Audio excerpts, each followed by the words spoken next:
I'm fine. We toast Mark at Christmas lunch. We usually get together as a family on his birthday.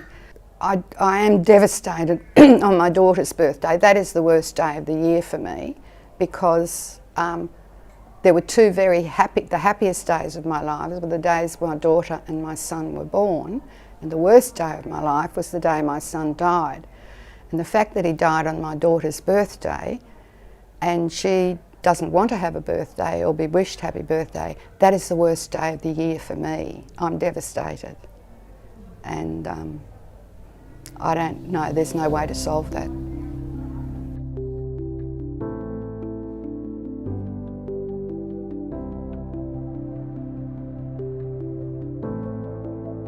Well, I thought the police were very compassionate. When I got home and a neighbour had told me that the police had been there, I rang the local police station and asked were they looking for me. They said yes, and I said, is it about my son? And they said, oh look, we'll be round. They wouldn't tell me anything on the phone, but when they came round and I let them in, the policewoman gave me a big hug and I said, is it my son? And she said yes, and I said, is he dead? And she said yes. So, but they were very nice. I felt the young constable, the male, was a bit embarrassed, but she was lovely. Then we spent the day with the family. I did get I got a lot of flowers from people, which was really nice in the following week. But I was fine. I wasn't surprised. I knew that this was going to happen. I didn't want it to happen, but we had tried for 9 years. And Mark himself had only texted me a few days earlier and said, Mum, I don't think they can make me any better. I'm too sick, even though he was meant to be going into an establishment to have some treatment the day after. I wasn't surprised. I was terribly upset. I'm still very upset, but it had happened.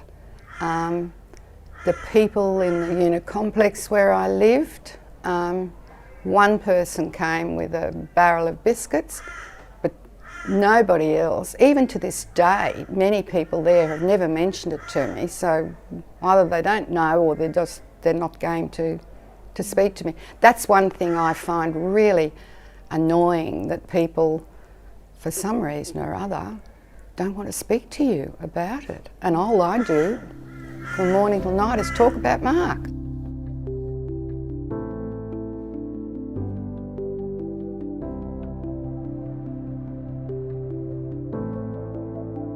I've just recently had to fill in a registration for an organisation, and it did say, how many children do you have? And I just said, well, I had 2, but one is deceased. And that opened the conversation actually for the person then who was interviewing me to join my aged care. She said, oh, I'm very sorry, what happened? And she was very interested, and we had a really nice conversation. I don't have a problem doing that. I get asked a lot about how many grandchildren I have, and when I say 2, they say, oh, is that all? Because I've got friends that have got lots and lots of grandchildren, and got grandchildren that are older, and I know that if Mark had children, I'd probably have 18-year-olds or something too. But, you know, I don't let that upset me every day, because it's not to be.